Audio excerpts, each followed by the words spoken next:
Okay, let's talk about section 3, Bolzano-Weierstrass theorem.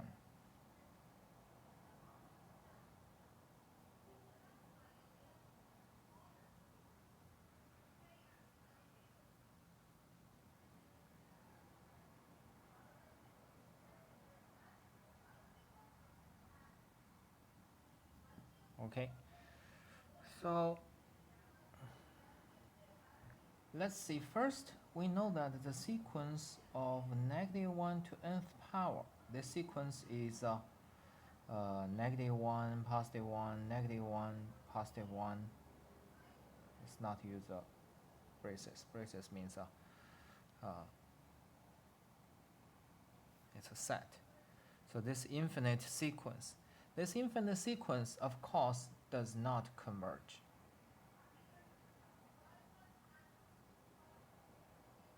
Okay, it does not converge. It has several good property. Even though it has good property, it does not converge. Okay, so first property, it is bounded.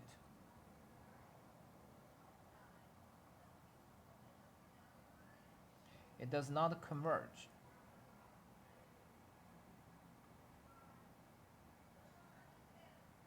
And if you just select the odd terms or you select the even terms, it contains convergent subsequence. Okay? Okay, so it does not converge bounded, but it contains convergent subsequences. Okay, so this is a special case of so-called Bolzano-Weierstrass theorem. So we're going to prove that the Bolzano-Weierstrass theorem says every bounded sequence, it converges or not, every bounded sequence must contain convergent subsequence. Okay, so that's a Bolzano-Weierstrass theorem. Before we prove that theorem, let's start from the preparation.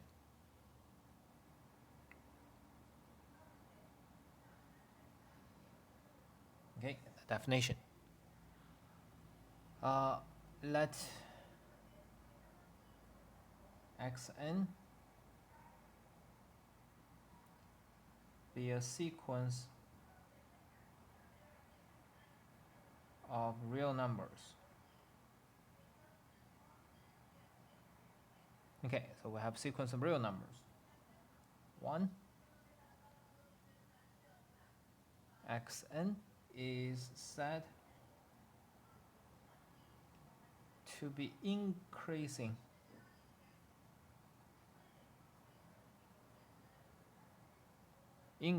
or respectively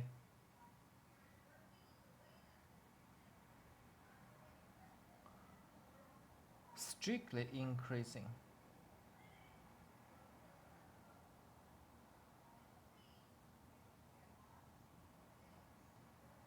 if and only if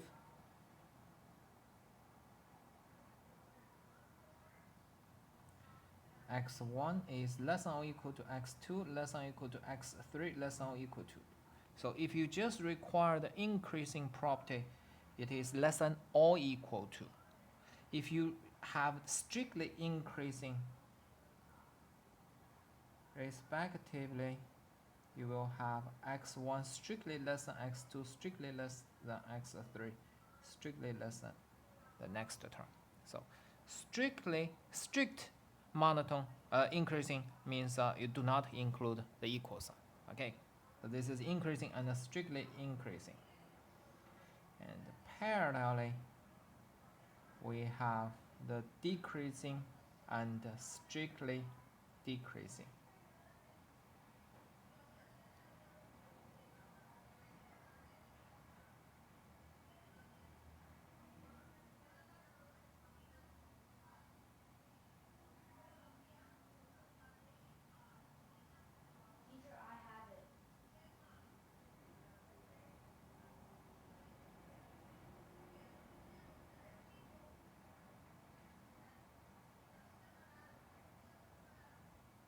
So you just change this less than or equal to be greater than or equal to. It will be decreasing.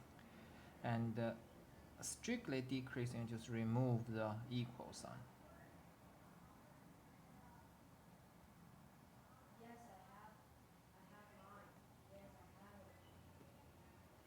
Okay, so increasing, decreasing.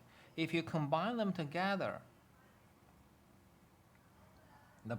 the sequence is increasing, or maybe the sequence is decreasing. It's called the monotone.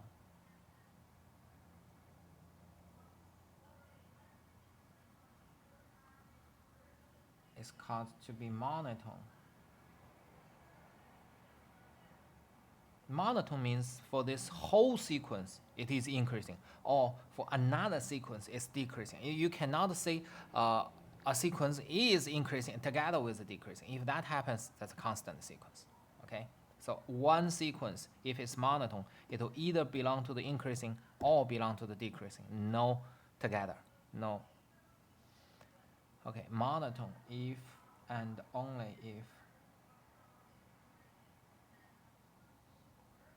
it is either increasing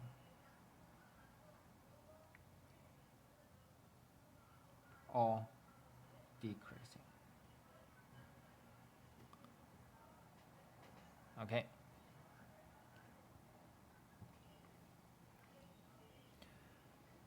Okay, so that's first three definitions: increasing, decreasing, and monotone.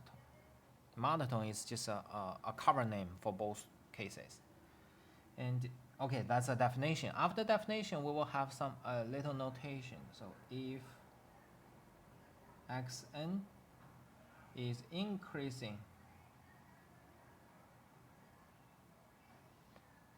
and converges to A, we write xn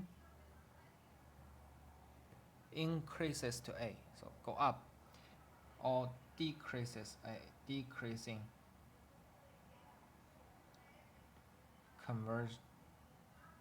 converges to A, that's xn decreases to A. Okay, just notation. Maybe for different textbook they use different notation, so that's why it's not part of a definition. It's just a notation, a symbol. Okay, so here we have increasing, strictly increasing. Of course, strictly increasing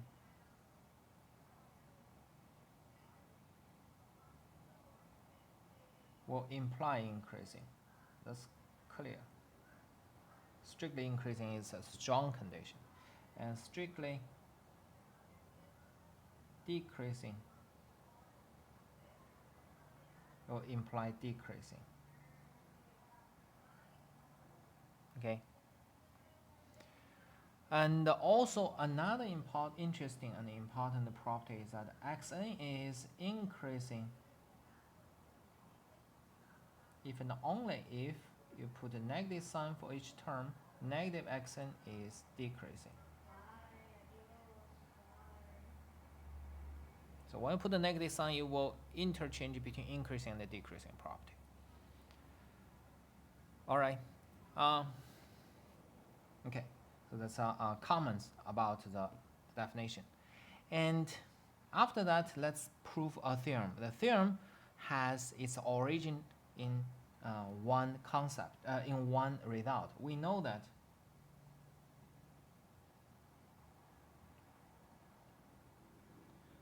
all convergent sequences are bounded. All convergent sequences are bounded, but the other way is not true. The converse statement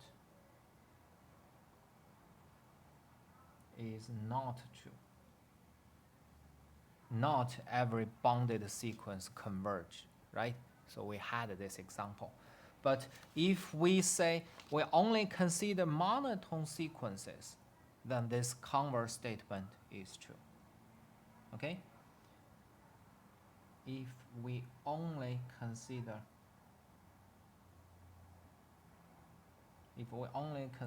monotone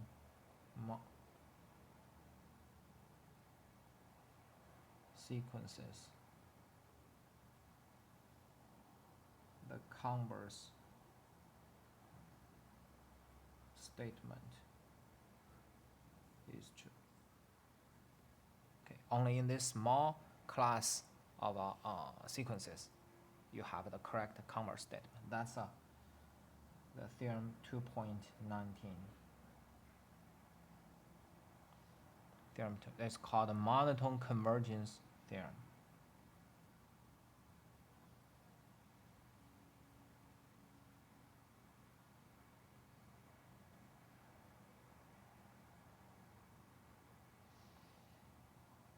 Monotone convergence theorem says if xn is increasing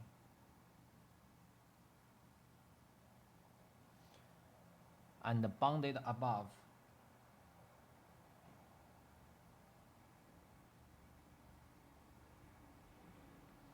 or if it is decreasing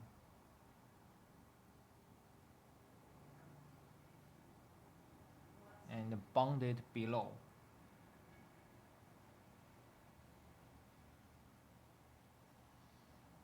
then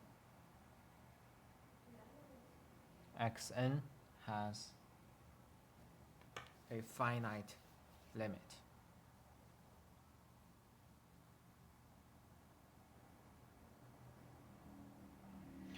Okay, so see here, we only assume bounded above for increasing and bounded below for decreasing. We didn't say the sequence increasing and bounded.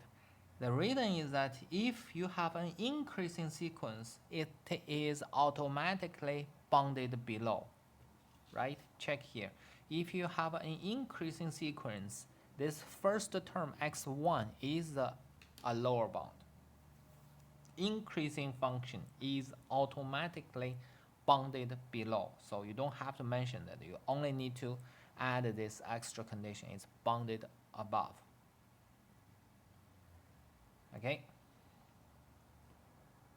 The same thing works for the decreasing. Decreasing sequence is automatically bounded above. You need to add bounded below condition. All right. Okay, so we are going to actually show something stronger, some strong result. We show that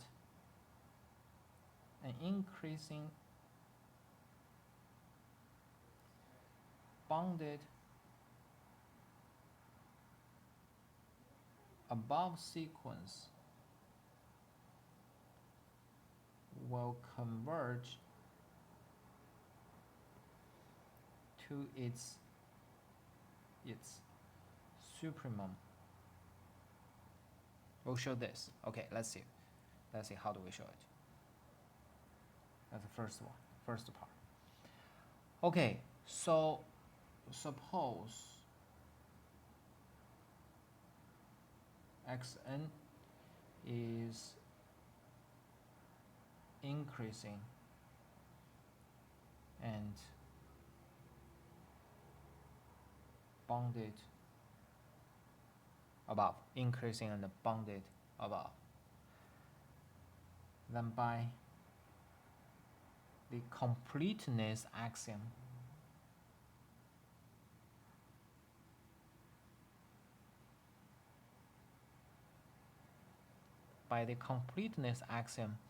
the supremum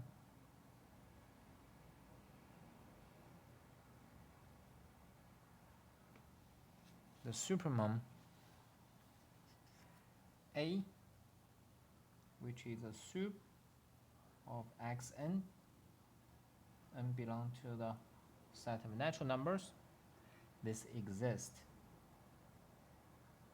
Okay, the completeness axiom just says whenever you have a bounded above sequence or set, the supremum always exists and finite.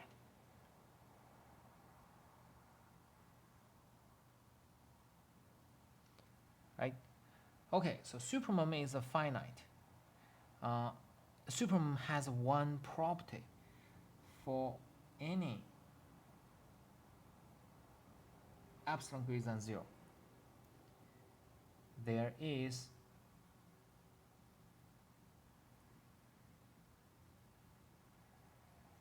and capital N belong to the natural numbers such that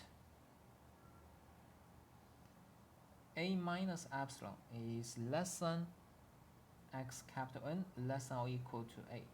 This is one of equivalent result about the supremum. If A is a supremum, then it is always like this. A is the upper bound has this property. All right. This part is definitely less than or equal to. Here it must be greater than. It cannot have an equal sign. Okay, so you have this capital N. Then for any n greater than or equal to capital N, the sequence xn is increasing. Then we get xn is greater than or equal to x capital N. Xn is greater than or equal to x capital N. So a minus epsilon less than xn less than or equal to x small n and less than or equal to a. This part is always correct because a is an upper bound. And here you get the inequality property, the transitivity. Okay, so for any epsilon, there is a capital N. For all n greater than capital N, xn is always bounded between a minus epsilon and a. So what you have? You have a xn minus a opposite value less than epsilon. This one is equivalent to it. We got the equivalence with the condition that x is always less than a. Otherwise, these two things are not equivalent. But here, when we have this condition, it's always equivalent. Okay, so then by the definition,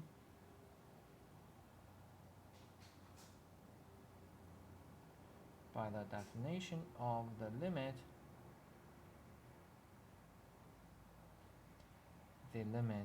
of xn approaching infinity is equal to a. A is a supremum. Right? So that's the condition. That's a proof.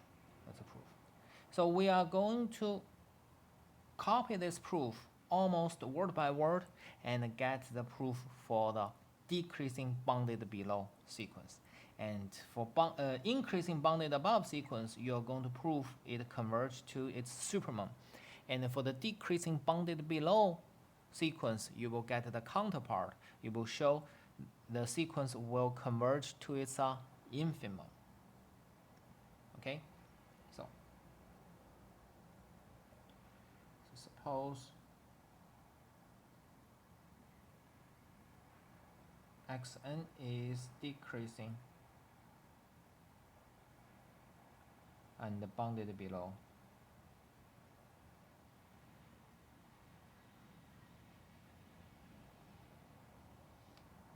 And then by the completeness axiom,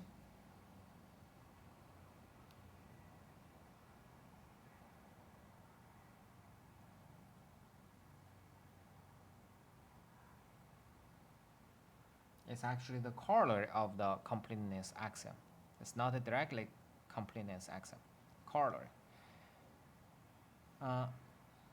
We know what? We know the sequence of negative xn. Xn is decreasing, negative xn is increasing. Xn is bounded below, negative xn is bounded above. So this one is an increasing bounded above sequence. So has the limit negative b. We call it negative b, super negative b. So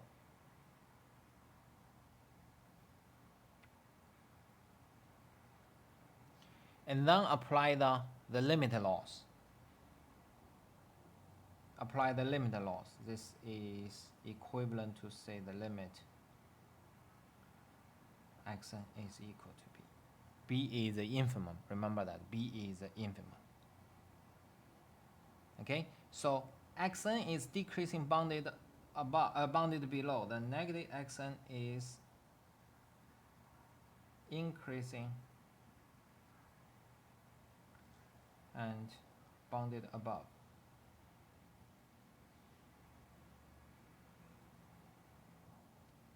So here I said I'm going to copy word by word, but technically we are going to apply it. We don't need to really copy those word by word. Of course, you can try to go through the same process by using the epsilon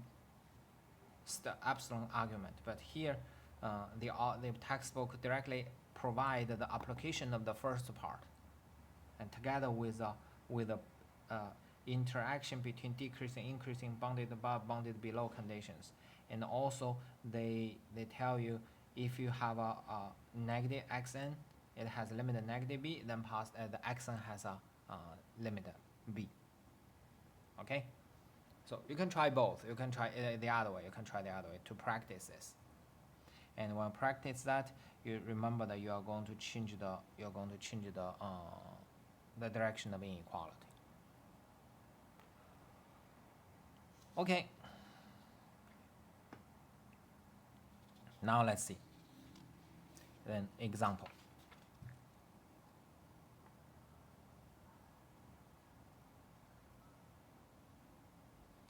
The example is the following. If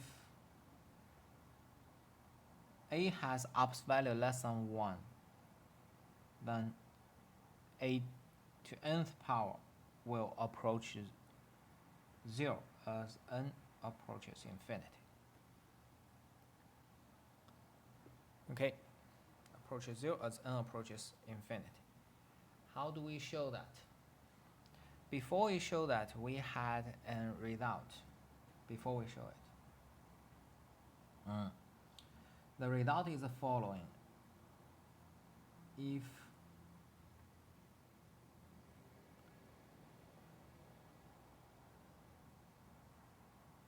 xn is a sequence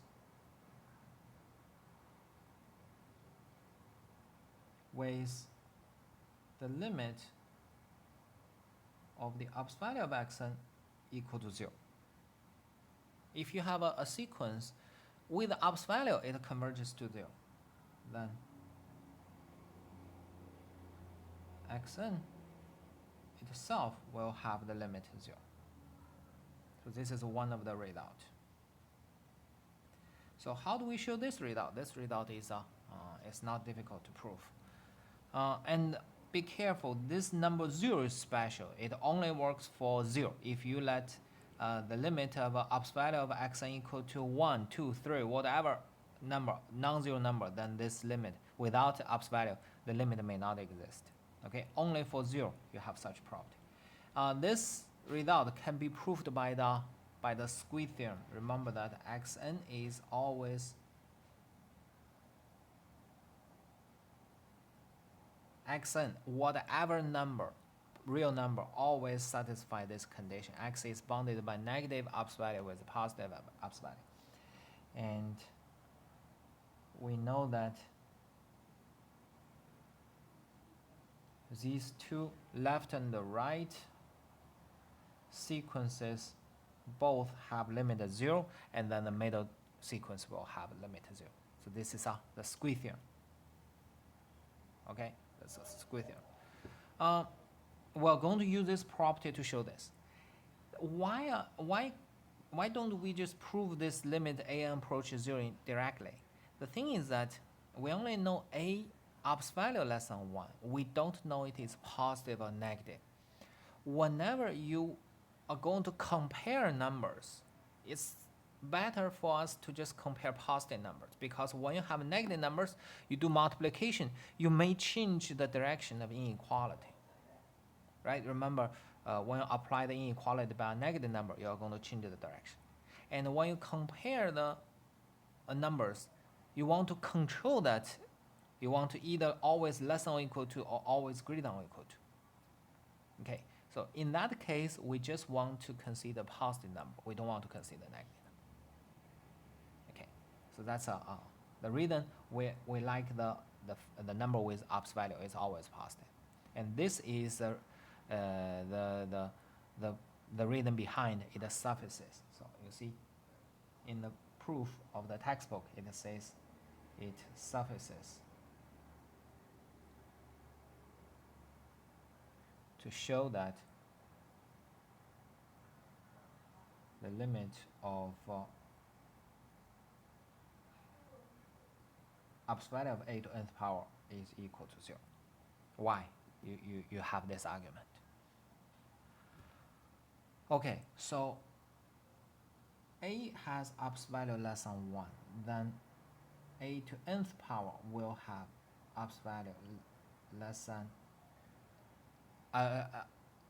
ops value of a to nth power is less than ops value of a to n minus 1's power. Okay, so this tells us so.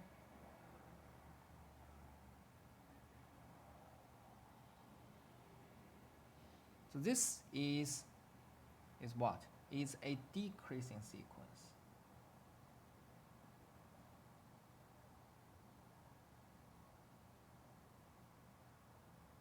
It's a decreasing sequence. And of course, you see, when n is bigger, it is smaller, so that's why it's decreasing. Of course, 0 is a lower bound.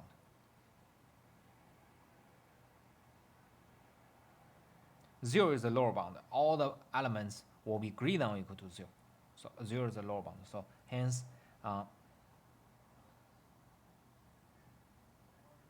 is the sequence is decreasing and bounded below.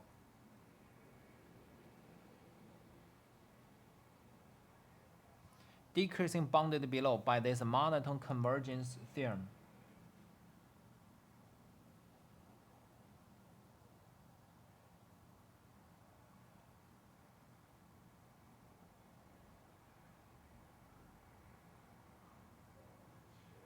By monotone convergence theorem, the limit of ops value of a to nth power has a limit, a finite limit L. So we are going to show that this L is equal to 0. So we will show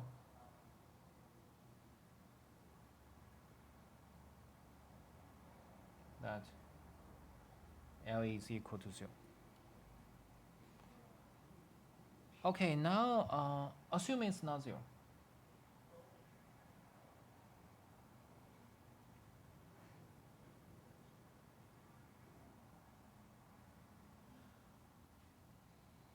Assume L is not equal to 0.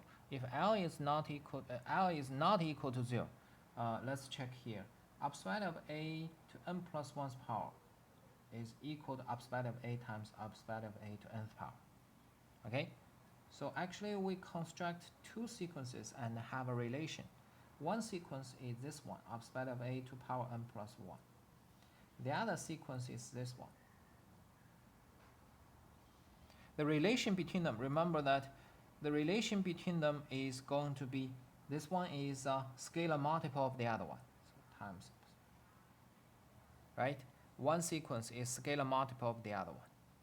And we consider the limit. This sequence has also limit L. It's a subsequence of original sequence. It starts from ops value of a squared, so it's a subsequence. So that's the limit is L. And here, the limit is,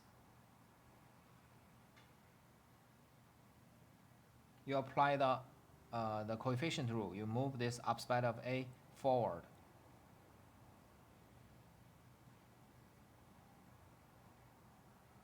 So it is equal to upper value of A times L. Upper value of A times L. Okay, and they equal to each other, then they have the same limit. For each term they equal to each other, they have the same limit. So L is upper value of A times L. If L is not 0, we can divide this equality by L. We will get upper value of A is equal to 1. This contradicts to the, what is it, here, the condition, upper value of A is strictly less than 1. This contradicts to the assumption.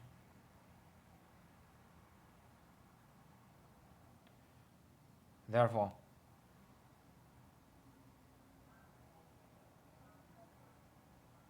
L has to be 0.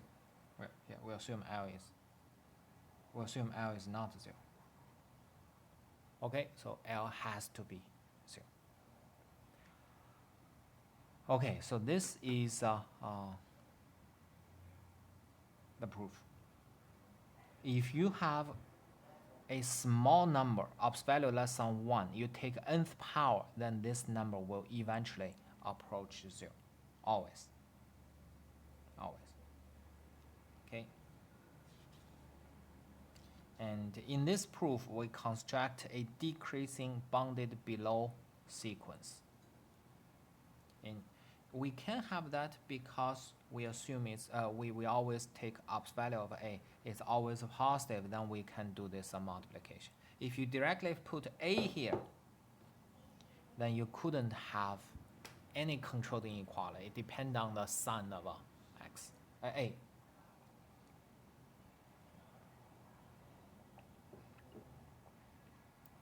Okay. Let's see another example. This part of a proof is always interesting.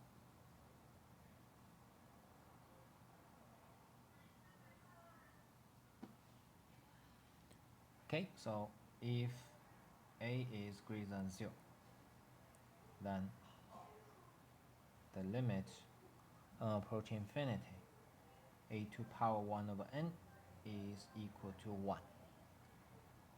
So here A has to be 0 because you take the root function.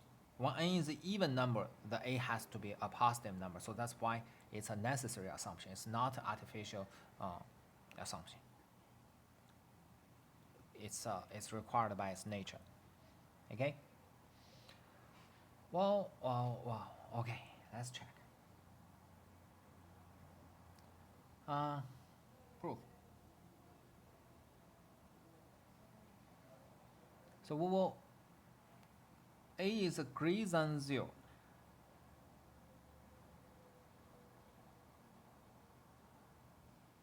You see, when A is equal to 1, it's not increasing, not decreasing. When A is between 0 and 1, you have one situation. When A is greater than 1, you have another situation. So in this discussion, we'll see that we actually have 3 cases. We have 3 cases. All right? Okay, so we consider 3 cases.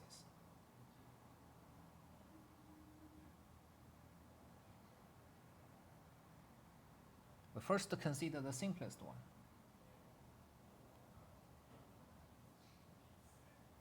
If A is a 1, the A to nth power, 1 over nth power is also 1 for all n.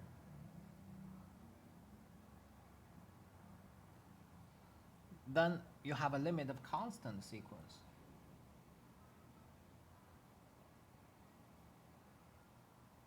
The limit of constant is always this constant, right?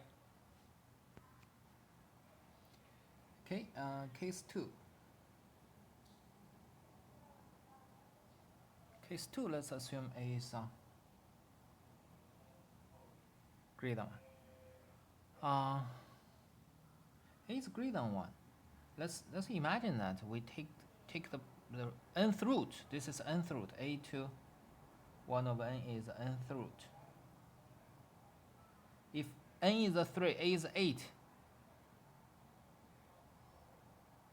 is equal to 2. If you have higher and higher root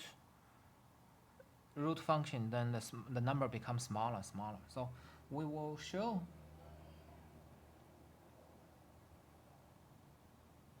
that the a21/n is decreasing.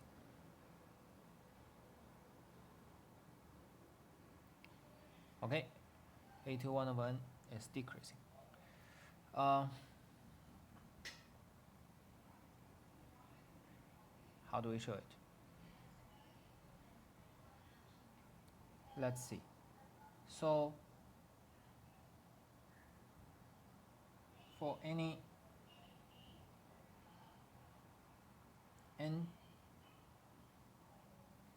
belong to the natural numbers, a is greater than 1, then a2 power n plus 1 is strictly greater than a2 power n. Right? This is increasing. You multiply by a bigger number, it's a bigger and bigger. Okay, then let's take the nth root. We take the nth root.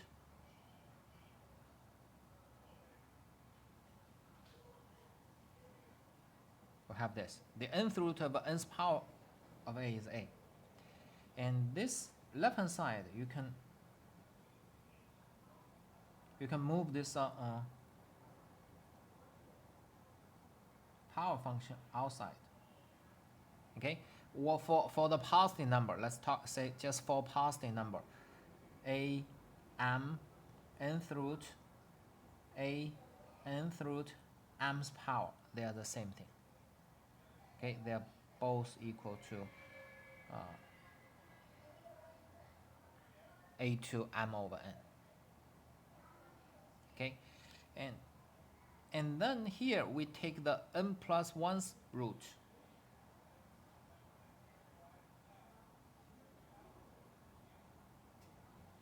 See, we take n plus 1's root, and then what we get? We get this is decreasing. It is decreasing, right? It is decreasing, and it is always greater than or equal to 1.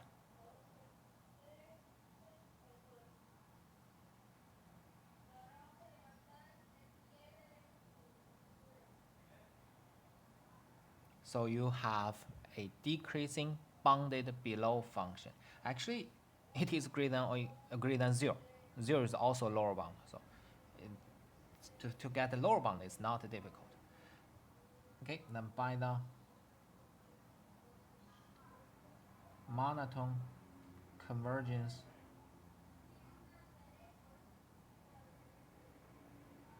theorem, monotone convergence theorem, the limit exists.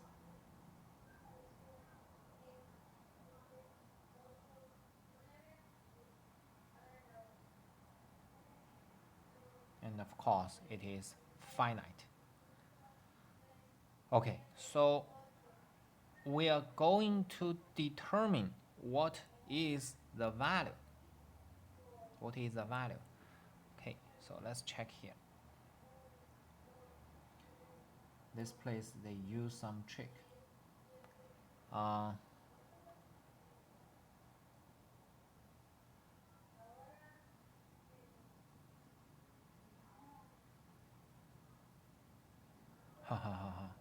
It's an interesting mistake.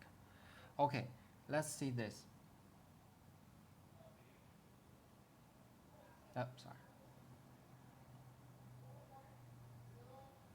a2 power 1 over 2n. We pick up, you see, here is a 1 over n. 1 over n is a 1, 2, 3, 4. Assume we only take the even root function. So you get a 1/2, 1 over 4, 1 over 6, 1 over 8. So all the even number can be written as a 2n can be written as a 2n. So 1 over 2n. It is equal to a2 1 over n and then to 1/2. Okay? Okay, now let's compute the limit.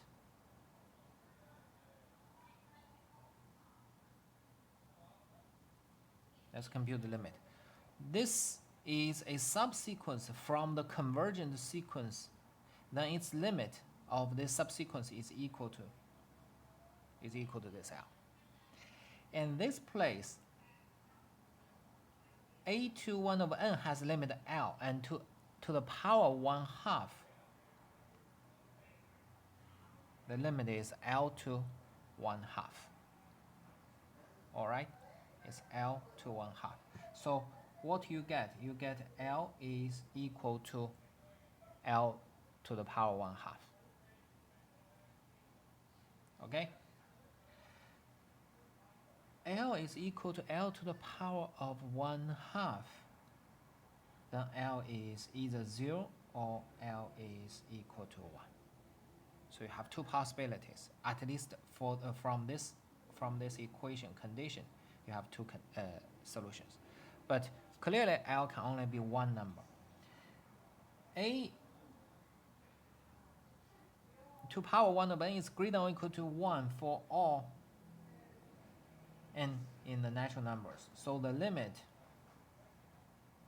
by the comparison of the limit, it is also greater than or equal to 1 when the limit exists. And this implies L cannot be 0 because L has to be greater than or equal to 1. So the limit is equal to 1. Okay, so by this limit comparison theorem, we can eliminate the possibility L equal to 0. L equal to 0. All right, and in the textbook, the author writes something like this. It's wrong. I'm sorry, it's wrong. When you have this, a to 1 over n squared is a to 2 over n, not 1 over 2n. Okay, so be careful about that. It's not correct. It's not correct. Okay, so that's the case. The second case, when a is strictly greater than 1. When a is strictly greater than 1. And third case,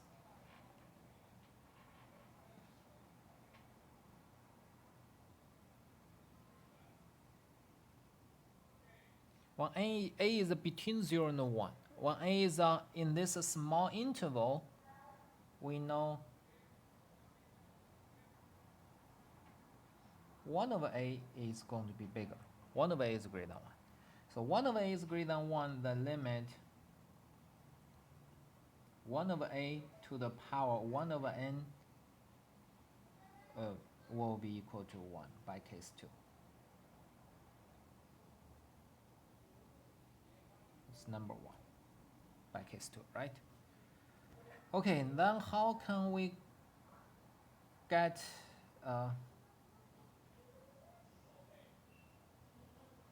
a to 1 over n from this result? It is equal to, we are going to manipulate it in an algebraic way. We're going to flip it to the denominator. Flip it to the denominator, and a over b to whatever power is a to k and b to k. Here, actually, you have 1 to the power 1 over n, but 1 to the power 1 over n is just 1, so we don't write it. And it's a quotient rule. Remember, the numerator and denominator both converge to the number. The limit of quotient is the quotient of the limit. The numerator has a limit 1. The denominator also has a limit of 1. All the denominators are non-zero, so we can apply the quotient rule. So it's also equal to 1. Okay, so this is the example.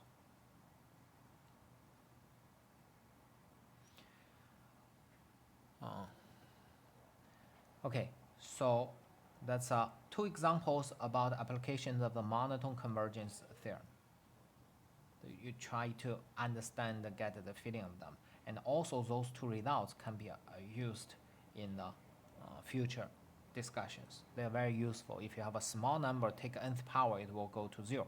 If you have a positive number, take nth root, it will go to 1. always. Okay, so next, let's discuss another important property called the nested interval property. Before that, let's see what nested means. Definition: a sequence of sets I n in n is said to be nested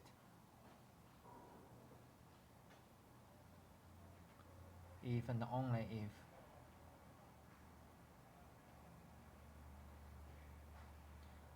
I1 contains I2 contains I3 contains blah blah blah blah.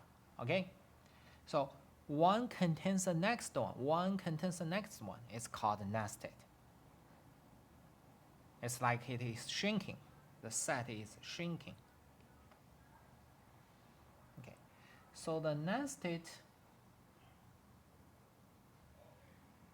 a nested sequence of sets, you imagine that if it shrinks and eventually you will just get a point, right? You have a bigger set, but it's shrinking, eventually it will go to 0. Or sometimes it stops, like you have a rubber band, you release your rubber band, the rubber band will go to some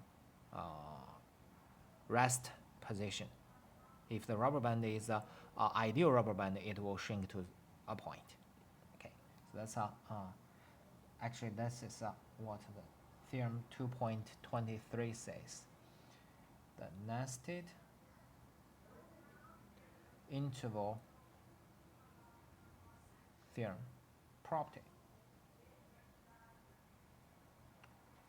It says if n in n is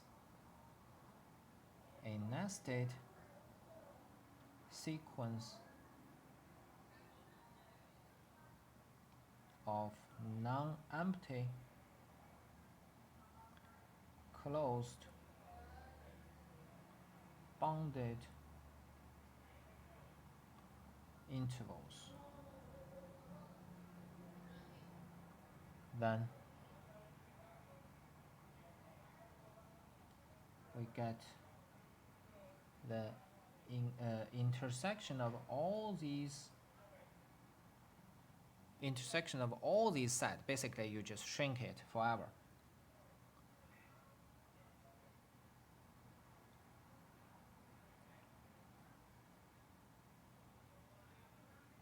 Get the intersection of all of them, then this intersection contains at least one number. Sometimes we will say it contains at least one point. If you see point, possibly you will consider this number in the number line, it represents a point. So you can say it contains at least one number. You can also say it contains at least one point. Okay. Moreover, if the length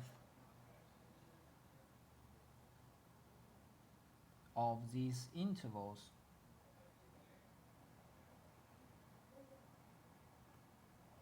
satisfy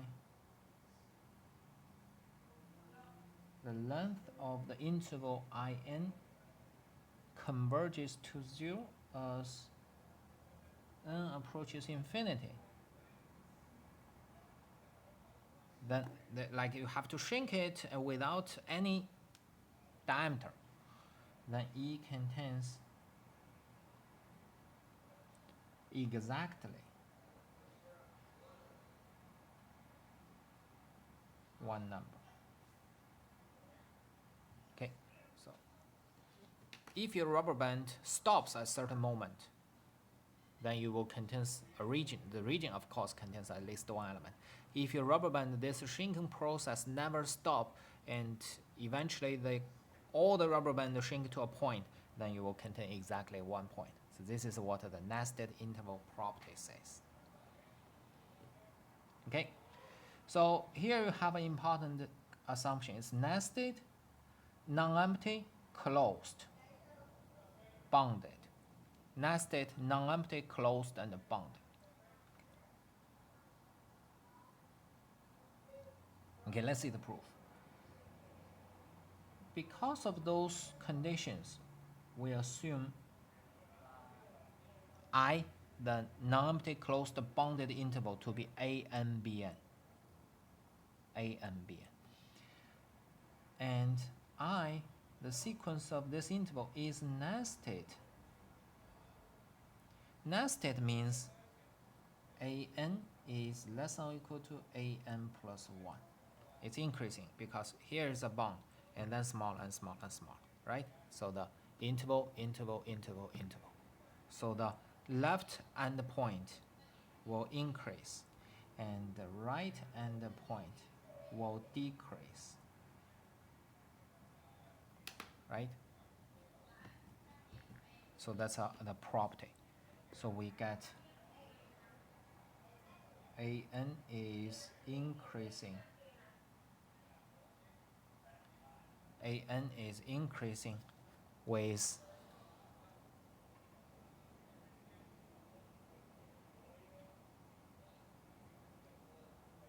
an upper bound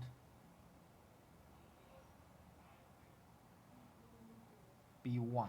See, this is A1, B1, A2, B2.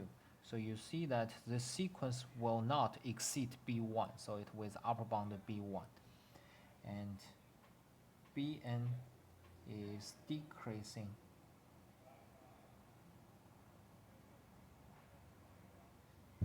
with a lower bound A1. Okay, one has increasing A1, B1, one has decreasing A1. Then what? Then we have A and B with what? With a limit, with a an increase converge to A, and Bn decrease converge to B. That's the symbol we use as n approaches infinity. And because since an is always less than Bn, this is always less than, because we say it's a non-empty. Non-empty an, Bn are not the same. An is always less than Bn for all n in n. So when you take the limit by the comparison limit test, so A is less than or equal to B. A is less than or equal to B. Therefore, E is equal to AB contains at least one number. Even when A is equal to B, it contains one point A. If A is not equal to B, it contains infinitely many numbers, right? Okay, so that's the statement of the proof of nested interval property. And moreover,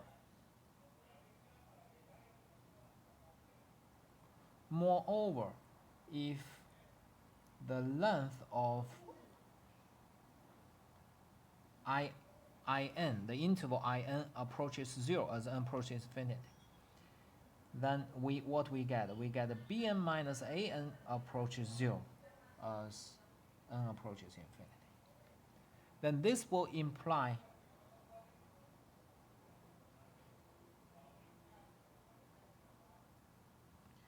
B minus A less than Bn less than or equal to Bn minus an, it will converge to 0 as n approaches infinity.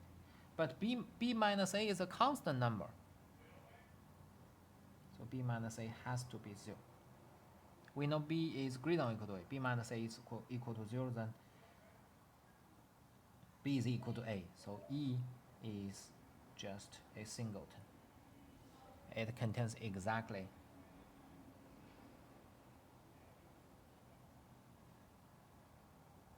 one number. Right? It contains exactly one number. Okay, so we finished the proof, and next we are going to use this the preparation we had to prove the Bolzano wall stress theorem in the next video. Thank you. Okay.